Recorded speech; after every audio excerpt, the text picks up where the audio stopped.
Father, the Son, the Holy Spirit. Amen. Our most gracious loving Father, we thank you, Lord. We give you praise for giving us this wonderful day, Lord, as we celebrate the Eve of Life for Ariana, Lord God. We thank you for this child, Lord God, that you have brought into our lives and our family. And we she will be blessed, Lord God, with your grace, that she will grow old to be a woman of God, Lord God, with your blessings. Also for Bobong and Amor. Bless the family, Lord, with love, peace, contentment, and harmony, O God. Bless all their cares and our respective jobs, Lord God, especially for the studies of Ariana, Lord.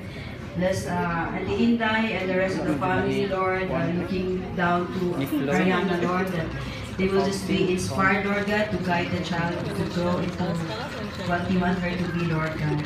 For all of us here, we pray for your blessings and guidance.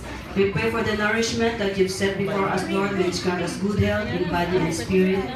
As we include in our prayers, Lord God, those who have nothing to eat today, Lord Jesus, especially blessing for the soldiers, Lord, who fought for Marawi, Lord God.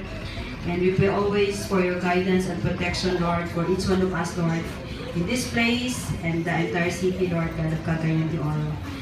Together, bless us all, Lord.